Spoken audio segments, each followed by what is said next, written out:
Chicago Bears owner Virginia McCaskey passed away on Thursday. It's a big loss for the city, for the organization, and for the fan base. So we're going to do our best to remember her and honor her legacy and kind of get a sense of just how important and powerful of a woman this was.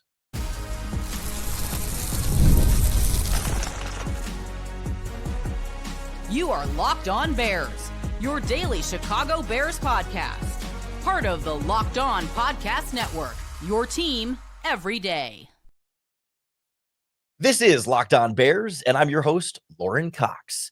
I'm here to bring you your daily, in-depth Chicago Bears news and analysis. You can follow me on Twitter at CoxSports1, and you can follow our guest today, Larry D. from Bears Talk Underground on Twitter at BTU Larry. Larry is here to help us remember Virginia McCaskey and kind of go through some of the Bears history that certainly I'm no Bears historian, but he's a lot closer to one than I am here. So I'm hoping to lean on Larry a little bit for some of his memories and experiences and just the knowledge he's acquired over the years of digging into this Bears stuff. Before we get in the conversation, I want to let you know today's podcast is brought to you by FanDuel Sportsbook. New customers can bet just $5, and if you win, you'll score $200 in bonus bets. Download the FanDuel app or head to FanDuel.com to get started. So on the show today, Larry and I will talk about some of the just her lifetime, the things that she lived through at 102 years old, some of the best Bears memories along the way, some of the most pivotal moments of her career, both growing up around George Halas and then taking over as principal owner of the Chicago Bears, and then where that leaves things now that she has moved on, what that means for the organization, and also what the organization should do to honor her and the best ways to appreciate Virginia McCaskey. But Larry, I suppose when the news broke as this came out, I don't know that it comes as a surprise, but also it wasn't expected either. I don't know. How did you sort of take the news when it came across? Well, it's a very bittersweet thing. She was 102 years old. The Bears are 105 years old. So when you talk about the history of like what was she around, she was literally around to witness almost all of it. And it's like, she did what she did with the organization. She was a reluctant owner because it wasn't supposed to be her. It was supposed to be her older brother Muggs, George Halas Jr. that was supposed to take over the football team, take over the franchise. But he unexpectedly passed away even before Papa Bear did. So when it came down to it, and Papa Bear passed away in '83, then it fell on Virginia being the next oldest sibling to take over the team, and it's been hers ever since. But she's been around for all of it. She was the owner when we won the Super Bowl and has been the owner ever since. Yeah, I think one of the things that stand out to me right away is that you mentioned there is like how many people close to her in her life like died really young, or at least generally young, not like, I guess not like as kids, but like her mother died in 66 of a heart attack. Her younger brother died in 79. You mentioned Muggs. He also, I think, had a heart attack, I think. And then It was a heart attack. Yeah. and George Halas dies in 83. And then her husband died in 2003. Like not only has she literally lived a long time, but like she lived through the loss of so many people in her life. And I can imagine that's something that can wear someone down. And I think it speaks a little bit to her resilience to not only live and survive through that, but like kind of thrive, like still run a multi-billion-dollar NFL franchise. I think we think of her as like this frail little old lady, like, but at the same time, like she's been running this business for 40 plus years. It's kind of remarkable. And anyone who's ever told you that they've spoken with her, she's not some senile old biddy or whatever that just has the name by title. I mean, she wasn't running the day-to-day operations, but anyone who's ever talked about talking to Virginia always talks about, despite her age, how sharp she is. So it's not like she's been wasting away all this time and just waiting for the good Lord to take her kind of thing. She has been alive and living this whole time. And I guess it was just time at this point for her. Yeah, I think that speaks to a really big part of her legacy here, right? Is that not only was she just, female owner of an NFL team, but like took over as a female owner of an NFL team in the 80s. Like Yeah. we think today, like the Titans and some other teams have had female ownership that, that it either inherited or whatever it ends up being. But like that's more commonplace now. It doesn't seem as surprising. It's like, oh, the professional sports team is owned by a woman. Okay, yeah, that's pretty normal. But in the 1980s, I wasn't alive at the time, but I imagine like that was kind of surprising and a big deal. Like you said, it wasn't supposed to be her gig. It was supposed to be her brother's, but she sort of like next of kin in it feels almost like a monarchy, right? It's like, yeah, the king passed away and the prince was supposed to take over, but the prince passed away. So then it was the princess, and it was like, the princess can't run the kingdom. She's just a princess, but yeah. very clearly not just a princess. Yeah, I mean, we won a championship. We were successful for many years during her early tenure, but unfortunately for the last 30 or so years, it's been more bad than good as far as the results on the field. You mentioned earlier, like George Halas died like 2 years before the Bears, or 2 or 3 years before the Bears won the Super Bowl. And boy, you just can't help but wonder, like, okay, owner of the team passes away, and 2 or 3 years later they win a Super Bowl. Like, things are on the upswing right now. Like, is there some history that's ready to be repeated here when you feel like, man, this team's on the precipice here? But I think at the time when Virginia took over, like, they started a pretty significant streak of like winning the division every year, and Yeah. like, I don't know. Do you have memories of that time or knowledge of that time better than I do, of like how close the Bears are now compared to how close the Bears were then when ownership changed? Well, I don't know if maybe you've heard this, but one of the big reasons why the Bears were as successful as they were in the 80s and into the early 90s was because we had Mike Ditka. He was such a great coach, and his teams followed him. And here's the thing about it, though. You know, Mike Ditka was hired on January 20th, 1982. Ben Johnson was hired on January 20th, 2025. And, you know, there's one coinky dink. The owner passes away. So we're starting with this new coach. And Halas was only around for about a year with Ditka as the head coach. Fortunately, Virginia didn't get to see the first year of Ben Johnson. But does that mean in a couple years we'll finally be hoisting another Lombardi as history repeats itself? We'll see. But Yeah, it's too crazy to be a coincidence, you know? she needed to hold on just one more year. She couldn't quite do it. I do think, like, it's cool that, if Ben Johnson and Caleb Williams end up being, truly the potential saviors of the franchise, we wouldn't have to talk Super Bowl at that point, but if they just end up being the best quarterback in Bears history and maybe the best maybe not best head coach, but the coach that unlocks the best quarterback in Bears history, like, it's cool that she at least got to be alive for the hiring there. I mean, we don't know, given how close to death it was when they made the hiring. Like, I'm assuming she wasn't particularly involved, but I'm sure she was informed and said, like, hey, we're gonna do this. And she got, had, I would hope, enough health and conscious awareness at the time to know. I mean, we have no idea what her status has been like for the last, however long, but like, at least she was here and got to share the same space with them for at least however long that actually ended up being, a couple weeks or a month. Right. Well, a month ago, she was healthy enough to travel up to Lambeau to watch the Bears beat the Packers one last time before she left and everything. So you'd have to say this was, more of a sudden thing as far as, her passing and everything. But she's 102 years old, so it's not that big of a surprise that a woman that made it to 102 just suddenly went to sleep one night and didn't wake up. Yeah, her last Bears game was beating the Green Bay Packers on her birthday in Lambeau Field. It's got to be the best possible way. That's like winning the Super Bowl in your last official game. That's what that's like, As good as you could have hoped for Virginia McCaskey to go out, but just one of many seminal moments of her career as Bears owner. And I want to kind of go through some of the big moments and the ways that we'll remember her from, the Super Bowl, obviously the NFC Championship game, some turmoil with her sons running the organization, and kind of go big picture on what she's been overseeing as Bears principal owner, next on Locked On Bears.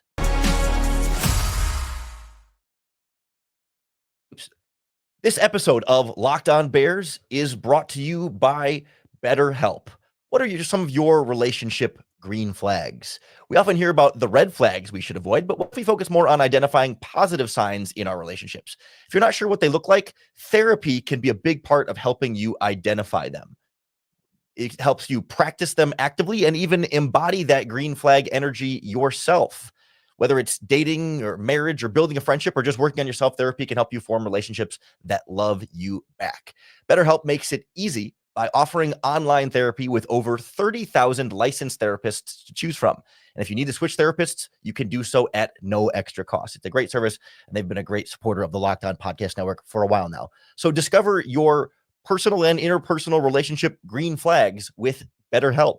Visit betterhelp.com/lockedon to get 10% off your first month. That's BetterHelp, HELP.com/lockedon.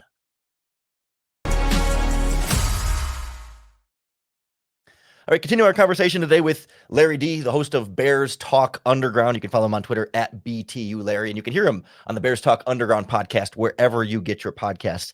Larry, obviously wrapping up this season, and I guess the life of Virginia McCaskey with a win over the Packers is as sweet as we could have hoped for. But I think the big moment that sticks out for everyone was captured well in pictures. It's the NFC Championship game in technically January of 2007 when she gets to help hoist the George Halas trophy named after her dad. And I remember when that happened, the quote she said was like, this is the happiest I've been so far, the happiest moment in my life so far. And that stuck with me because I was like, she won a Super Bowl, but but hoisting the trophy with her dad, I don't know. Like, how did you sort of take that moment? What do you remember about that moment and that game and that era of McCaskey tenureship? Well, I remember being delirious with happiness that I was able to see it again, because it had been 21 years since the last time the Bears got to hoist a Halas trophy and go to the Super Bowl. And I think maybe what she was talking about, or what she meant as far as it being happiest, as far as this was the first one that was really under her, because everything that had happened in 85 was the foundation laid down by Papa Bear and Jim Finks and things like that before she took over. So it was just a byproduct of that, things that happened before she became the owner of the team. And unfortunately, she had to wait quite a while for the first one under her to come to fruition, because the Bears had been to the NFC Championship game a couple of times, but came up short, like with the 49ers in 88 and things like that. There'd been a few dalliances with success, but always coming up short. And here it was, the Bears won that game against the Saints. And just like in 85, it started snowing towards the end of the game. So it was this perfect type scenario where, the bear weather showed up and then the Bears took over the game. And now we're going back to the Super Bowl. It's kind of crazy. I remember at the time feeling like, man, she's really old. Like, should she be out there in that snow and all the wind like that? Like, is she going to be okay? And that was what, almost 20 years ago? It was more than 15 years ago. Like, the fact that she went on to live another decade and a half after that and still go to Bears Packers games. I don't know if she'd be going on the field and accepting trophies in a snowstorm like that in 2025, but the fact that she was able to do that in 2007 and then still keep going was pretty spectacular to me. Well, let's do the math here real quick. She just turned 102. So 18 years ago in 2007, she was still 84 years old, out there hoisting trophies that probably weighed more than she did, out there in the bitter cold. It wasn't one of those super frigid days, but it's January in Chicago on the lakefront. It was freezing out there and it was snowing. And there she was in her big puffy coat and hoisting the Halas trophy with help from Terry Bradshaw and Urlacher and all those guys.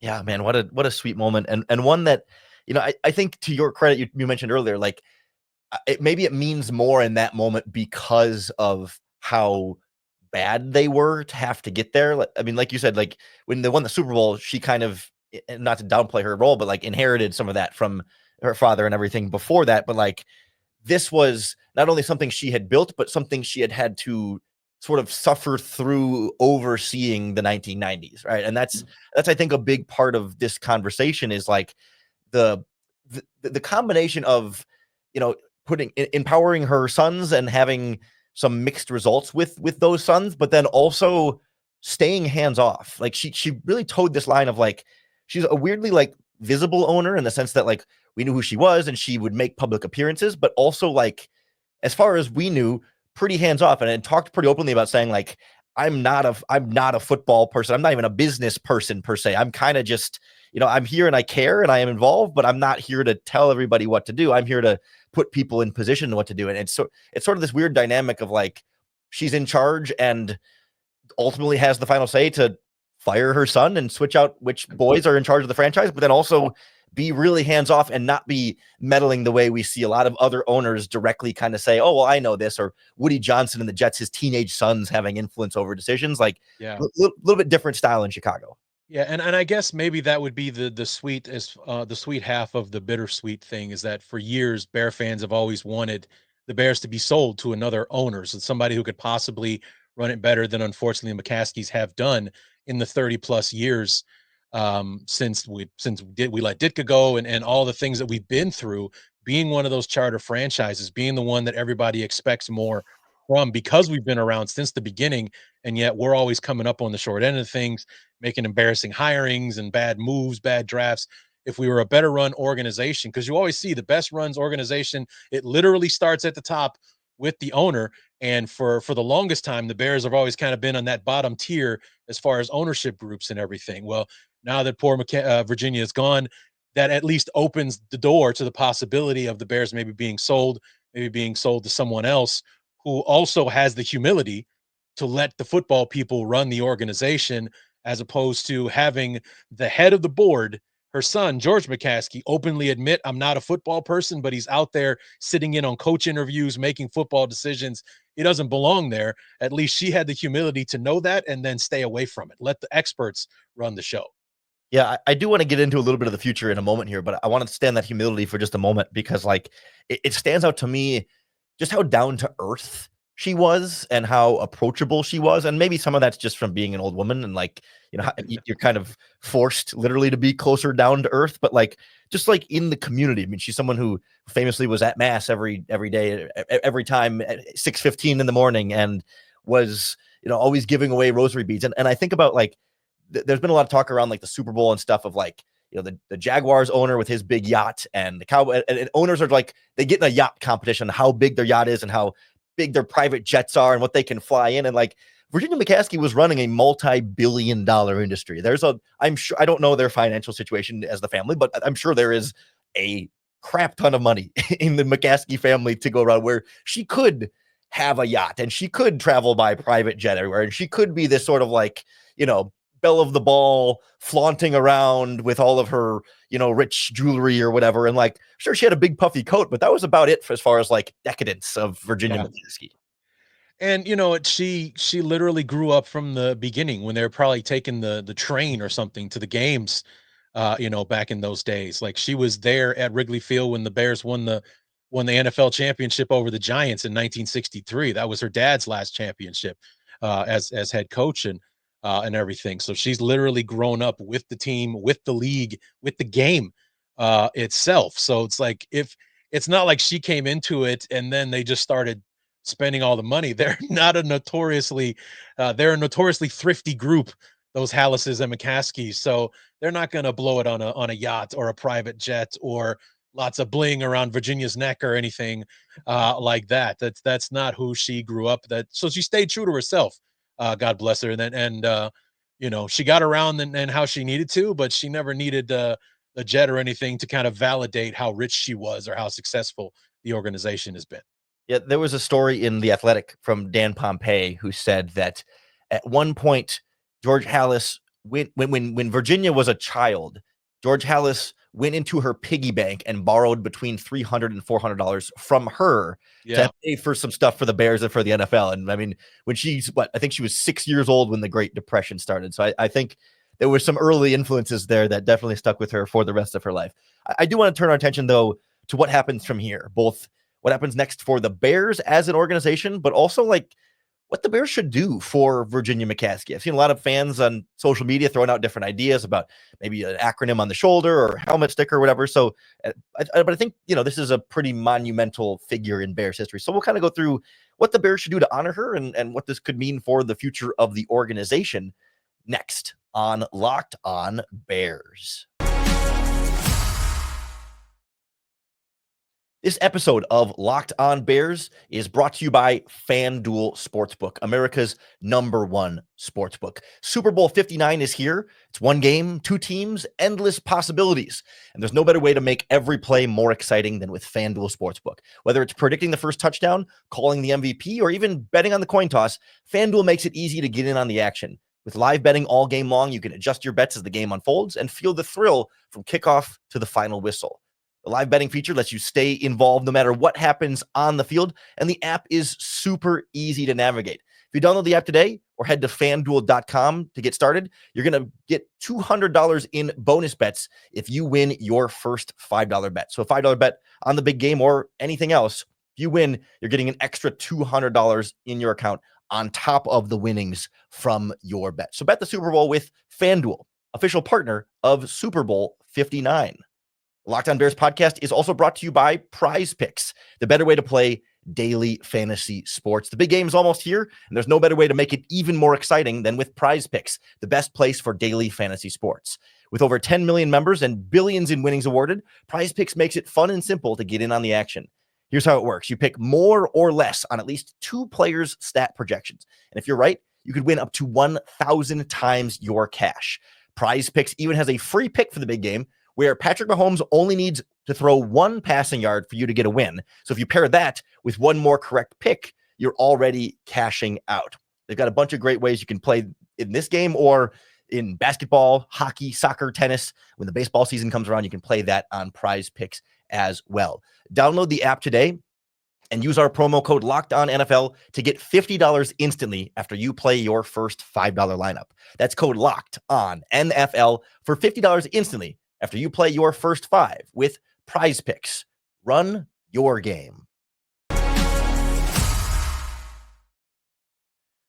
As we look at the future, unfortunately, without Virginia McCaskey, Larry, let's start with the logistics of the Bears here, where she is, yes, principal owner of the Bears. She's the one who represents them at owners meetings, but like technically the Bears are run by the board of directors, where George McCaskey is the chairperson of the board. And I think technically Virginia McCaskey was, weird to say was, that's an adjustment, the secretary of the board of directors, which is still an officer on the board of directors, but it's not as though she had sole individual power over this Bears organization. And now it goes to siblings who have to bicker over exactly who has individual power, and it's going to go to court. Like, it's a board of directors lost a valued board member, but there are still a bunch of other people and a bunch of other family members on the board of directors.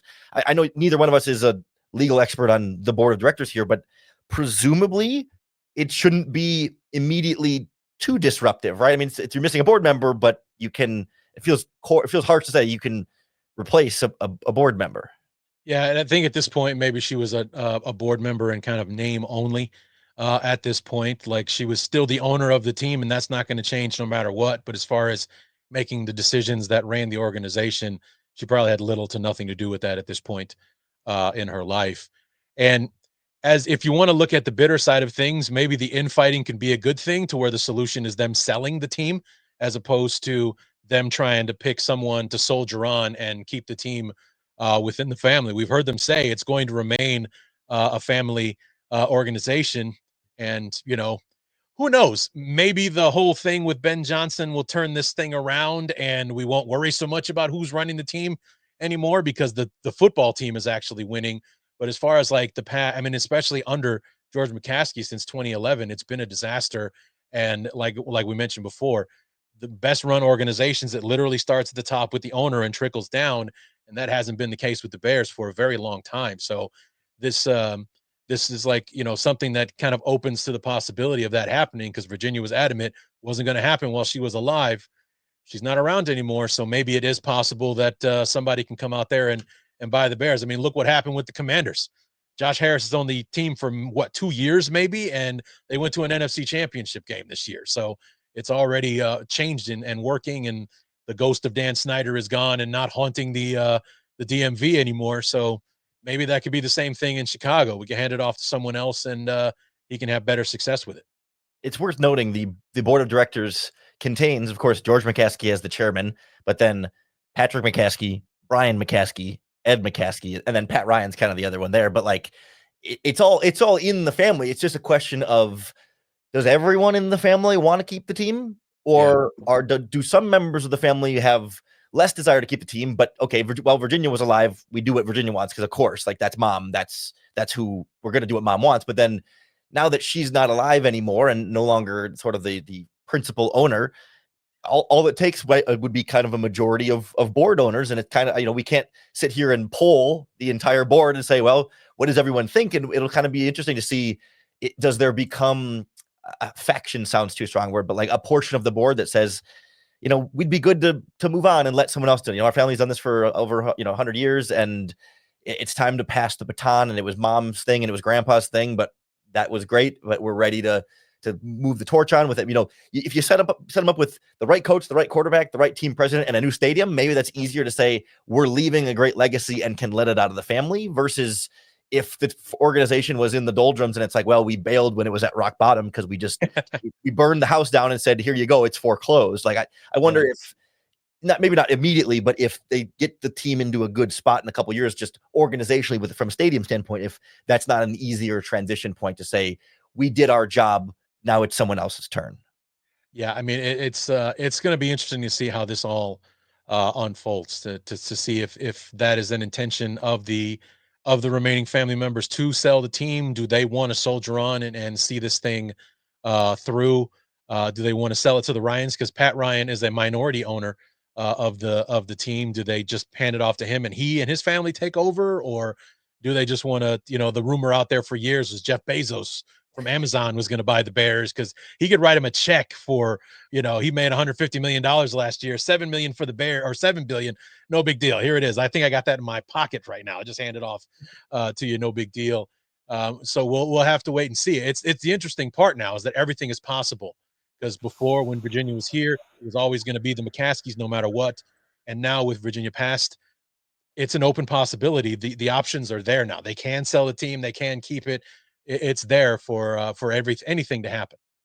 In the meantime, open possibility as to how the Bears decide to honor Virginia McCaskey. At least at the time we're recording this, there hasn't been a formal announcement of like what they're going to do. It's still pretty fresh, so you wouldn't expect that they're going to have plans squared away yet. But I've seen some Bears fans suggest that that on one shoulder it's GSH for George. I always forget what the S is in Halas. Stanley. George Stanley Halas, and that maybe the other shoulder could be. Shame on you, Lauren. Shame on you. I know it's an S. So it's always just S period. It's George S. Halas. And I'm like, George. Yes. But regardless, one shoulder could be GHS. The other one could be VHM, Virginia Halas McCaskey. I think that would be a cool way to honor.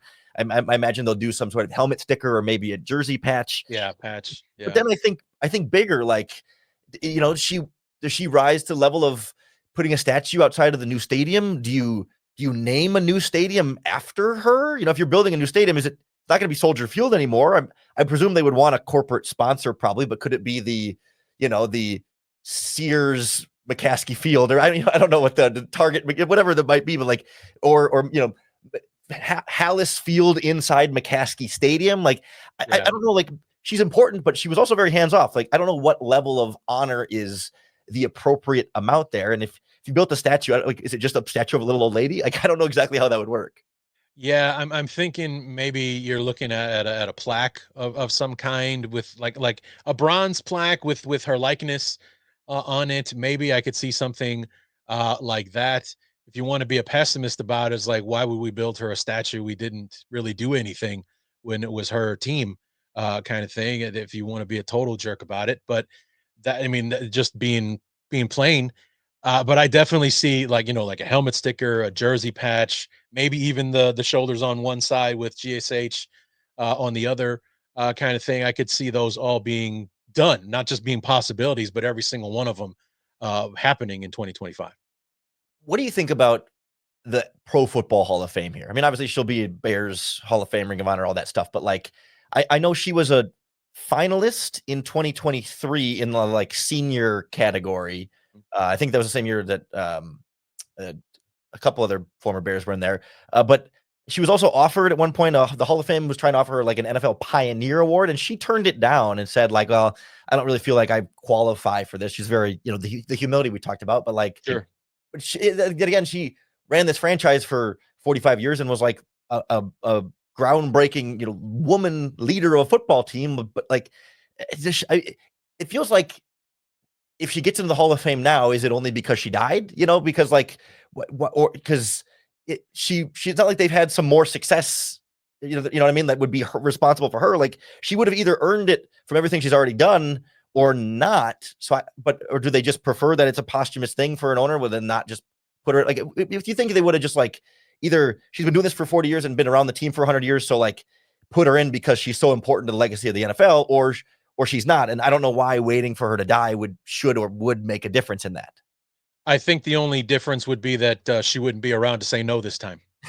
Because if it was offered to her before and she turned it down out of humility or whatever it was, she's not around to say no anymore. So the NFL can just go ahead and do it and induct her as a contributor, with being an owner of one of the original franchises one of two teams that played in the first NFL season that's still around, the other being the Arizona Cardinals when they were Chicago Cardinals back in the day. So yeah, I would say that, it's possible because she's not around to say no anymore, that the NFL would just go and be like, you know what, we're doing this. She was an owner of one of the charter franchises in the league. And I mean, and she's also known for humanitarian work and things like that. So that helped with the legacy of the league itself and everything, that would be enough to get her in. Yeah, it just feels a little bit dumb. Like if it's going to be essentially a lifetime achievement award to have not done it in her lifetime for that achievement. But an honor is still an honor either way. And Larry, it's been an honor to have you on the podcast with us today. Your Bears memory and history and knowledge is always really well appreciated. Let everybody know if they've been enjoying your knowledge and they want some more of it. Let everybody know where they can find you and your work online. Well, my show is the Bears Talk Underground, and my latest episode, that's one you want to check out because I had Emery Moorhead from the 85 Bears on the show talking about the Ben Johnson hire, what he thought of what happened in 2024 and looking forward to 2025. So check that one out. Definitely. And you can follow him on Twitter at BTU_Larry. I'm sure we'll have you on a podcast again here very soon, but appreciate the time nonetheless. My pleasure.